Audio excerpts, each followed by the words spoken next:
So it's setting up.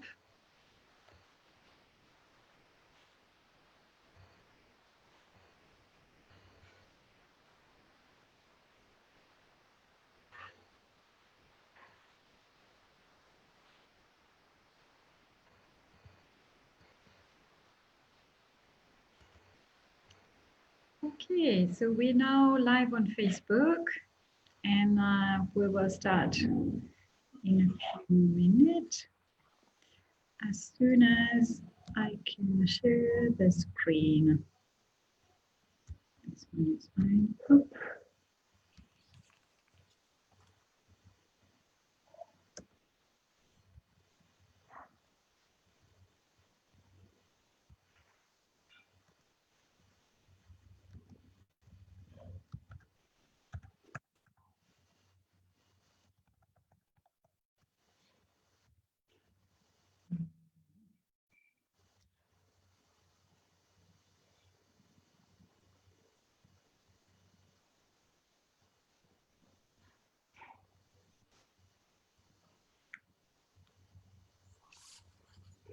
Okay, so I'm just checking that it actually works well on Facebook too.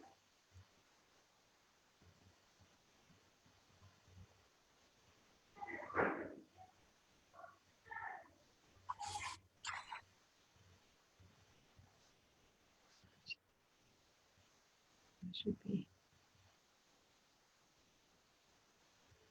Okay. Great, so we will start.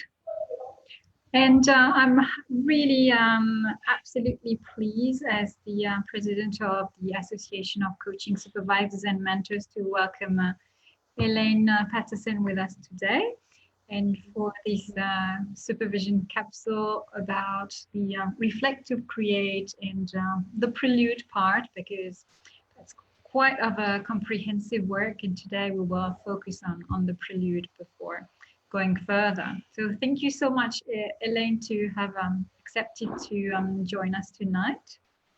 My pleasure. Thank you.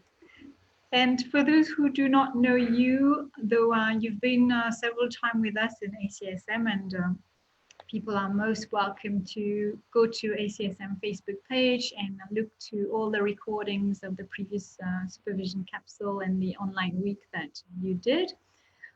I just want to share that you're author for your own books, as well as for several publications in coaching profession. I've listed a few here that you have co-authored or published yourself. You're also an accredited coaching supervisors, and I had the great privilege to be one of your really happy supervisee. We had a great insightful supervision session together. You're obviously an executive coach as well. And if we have asked you to come today, it's because you also specialized in reflective learning and creativity. You've worked on Reflective Create that has been published, as well as a book, and you have a reflective journal and workbook that people can get on Amazon. And you're even launching a diploma in creativity. I've put the short link here for people who they want to go on and find more about this extensive yearly program. And you have accepted to share with us the very first part about that reflective journey when we go into reflecting for create. So thank you so much for accepting our invitation. And I leave it to you now, Elaine, to talk about your favorite subject.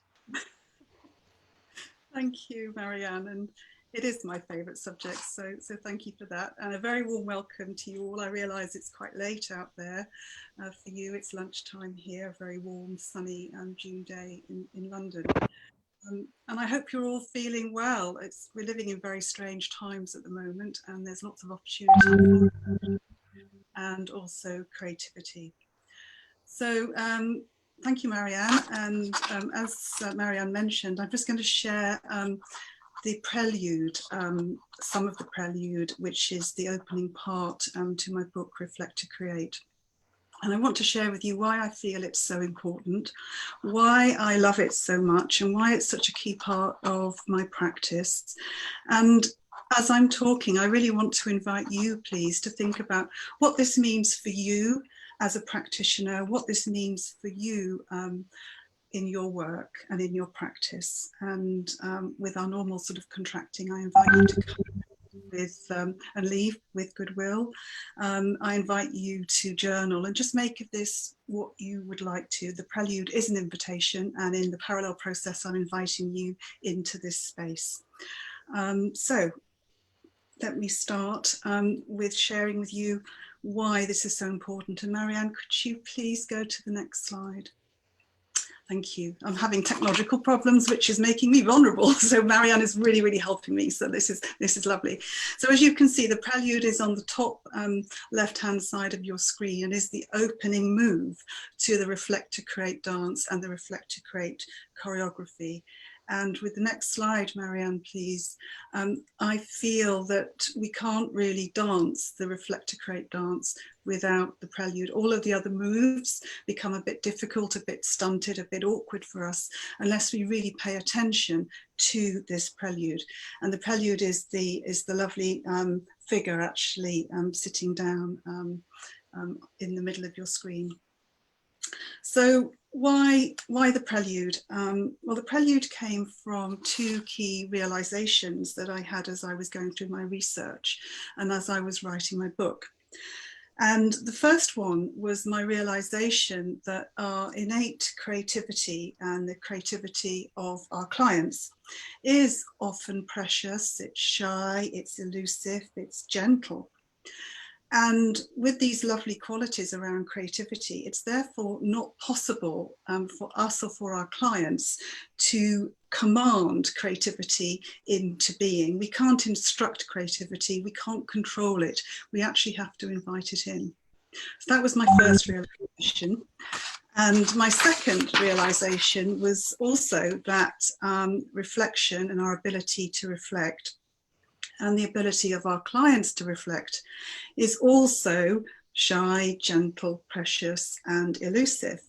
And in the same way that we can't command creativity into being, reflection also shares that same characteristic. We cannot command our ability to reflect and to reflectively learn into action just because we will it.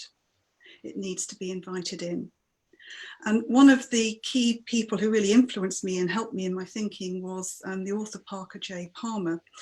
And he writes here, "The soul is like a wild animal, tough, resilient, savvy, self-sufficient, and yet exceedingly shy. If we want to see a wild animal, the last thing we should do is to go crashing through the woods, shouting for the creature to come out. But if we are willing to walk quietly into the woods and sit silently for an hour or two at the base of a tree, the creature we are waiting for may well emerge, and out of the corner of an eye, we will catch the glimpse of the precious wildness we seek." And so out of the corner of an eye, we will catch a glimpse of the precious wildness we seek. So what does this mean for our practice? So my sense is that we need to work from a place of very gentle invitation. And that's why I call the prelude. And in the Oxford English Dictionary, as you'll all be aware, the prelude is defined as an event that happens before the main event and acts as an introduction or a warm-up, or a short piece of music for the piano and the organ. And with the next slide, please, Marianne, I've been working and developing Reflect to Create, and I've been putting music and dance and words and poetry to the work. So I just want to set the scene for you with the prelude, with a piece of work from Chopin as to sort of warm you up and sort of start to feel that creativity coming through for you. So thank you, Marianne. If you could just put a little extract on, and it's a bit in. So there's a bit of talking before we get to the music. So if you could get to about Martha went to the cupboard and pulled out the complete preludes by Chopin. After opening the book to the number 4 in E minor, she sat at the piano. I'll play the right hand, you play the left, Malka insisted. I can't. Lisa, play what is in your heart.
Malka went to the cupboard and...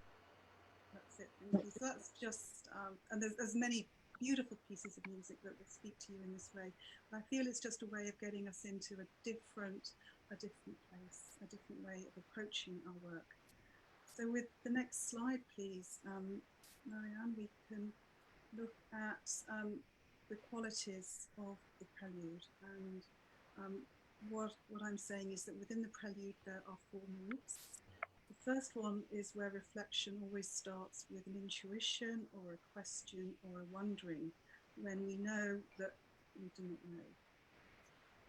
The second move then starts when we have an invitation to pause or to stop and to pay attention to that intuition or that nudge or that question, and to find the space to think more creatively around it.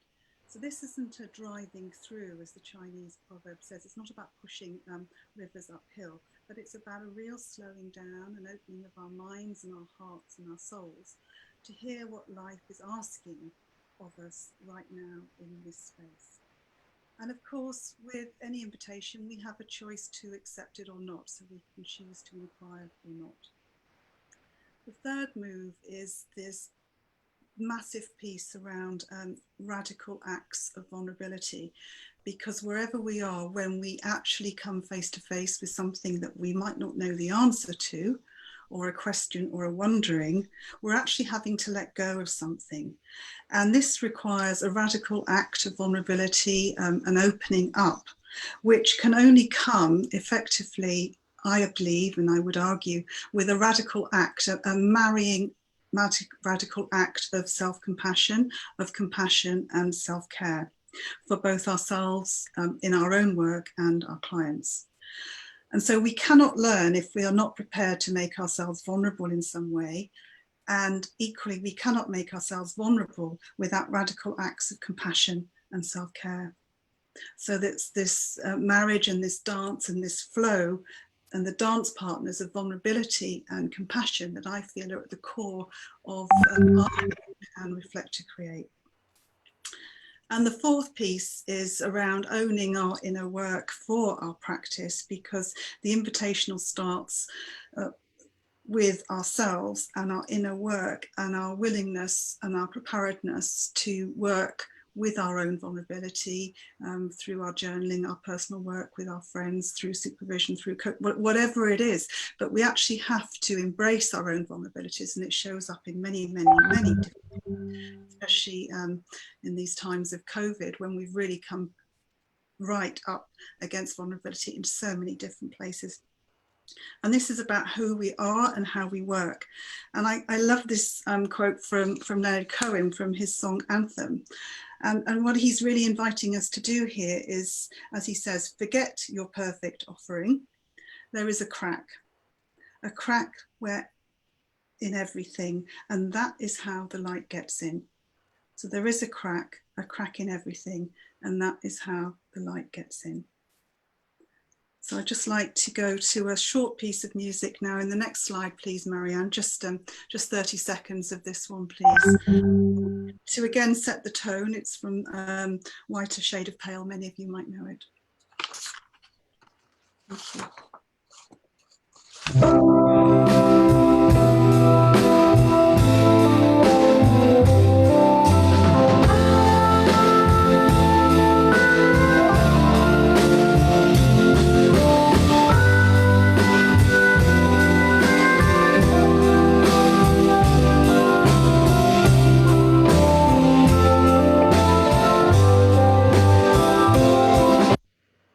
Thank you.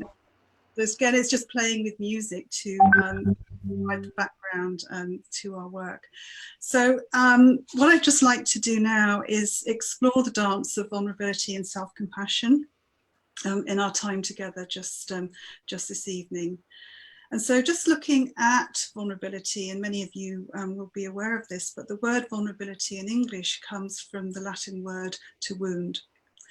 And in any human life, as you know, with both its joys and its sadnesses, it's all in the field because we are human, because it's part of our human condition and it's part of our shared humanity. And so therefore it follows that embracing our vulnerabilities and those of our clients with our clients is an invitation to gently befriend and work with those often awkward, shy, precious, delicate, gentle, soft, tender parts of ourselves, which are already there and are part of us being human and part of our human condition. And so if they're already there, the only choice that we have is to bring awareness and kindness or not to ourselves and to the work. And so vulnerability is part of our human condition. And as David White writes, it is not an inconvenient weakness, but is our natural state, an innate faculty for understanding ourselves and our world. And I just love that. This is our innate faculty for understanding ourselves and our world. And what is true for us is also true for our clients. So if we choose to close ourselves off from our own vulnerabilities, we choose to close ourselves off from the real conversations that are needed, both for ourselves and for our clients. So our willingness to be vulnerable enables us to step together and dance together with our clients into the dance. And these are exquisite moments which we can embrace when we can let go to let come in the work, and where we can start to step through the different creative thresholds, the different moves within the rest of the Reflect to Create dance, into much wider landscapes of the ideas of the soul and of possibilities. And as Brené Brown writes, embracing our vulnerabilities is risky, but nearly as risky as giving up on joy, love, and belonging, and the experiences that make us most human. So with all of that, I'm just going to pause now and invite you, please, in the next slide, Marianne, just to sit with and journal and ask yourself, what is your relationship to your own vulnerability and vulnerabilities, and to the vulnerabilities of others? What is your relationship to vulnerability here?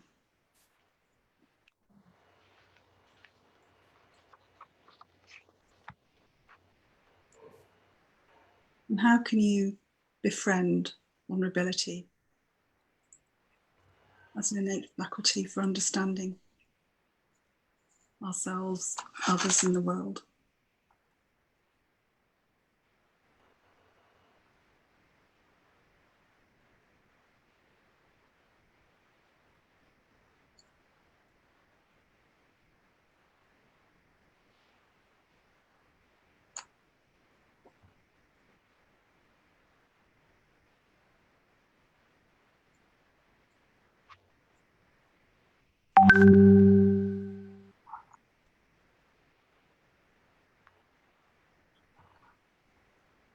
It's a really big question, but I just want to invite you to reflect on this. Another 30 seconds or so, just to jot or draw notes to self on this huge area of potential and heart-based work.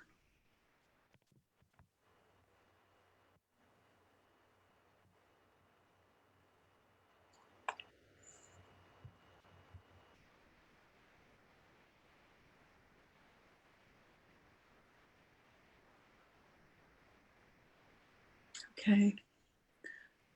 So just breathing in and away from vulnerability for a moment, and just inviting us now to explore compassion and self-compassion and radical self-care, the dance partner to vulnerability. So we cannot learn if we're not prepared to make ourselves vulnerable in some way.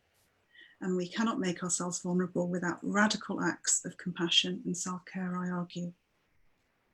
So in the next slide, please, Marianne, I invite you to think about, how do you gift yourself the gift of self-compassion and self-care so that you can role model compassion and self-care for others?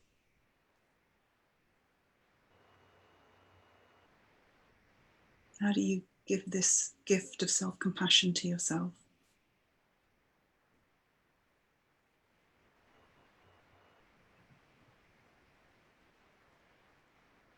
Huge, huge area of inquiry, ongoing inquiry. And the second reflection around, how can you befriend self-compassion as a daily practice to support you as a person and as a practitioner, so that again you can role model this for your clients.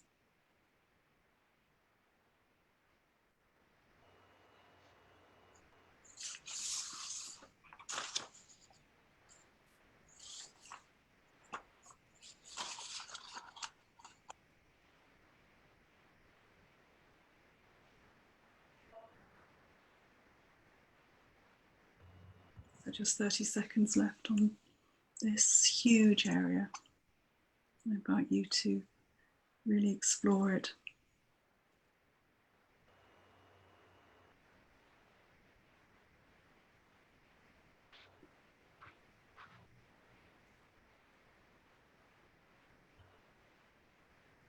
So just coming to the end of our time together in this supervision capsule, with the final slide, please, Marianne. There's more information around the beauty of the Prelude. I think it is a beautiful place to visit.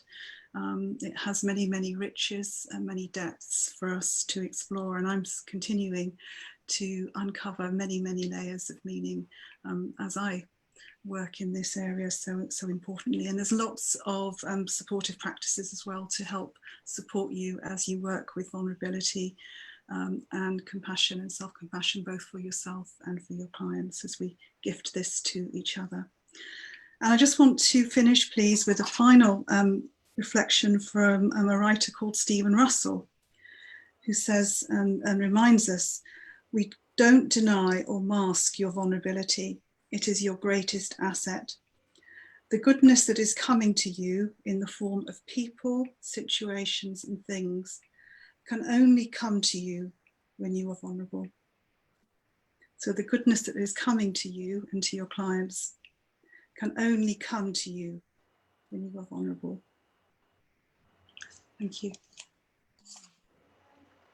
Thank you for this beautiful session, nice reflection invitations, and for all these beautiful quotes. I love the crack and the light that goes in. Yes. I make it so shining for us and for our client, isn't it? Yes, I hope so. Thank you so much. Really, thank you so much, Elaine. That was beautiful.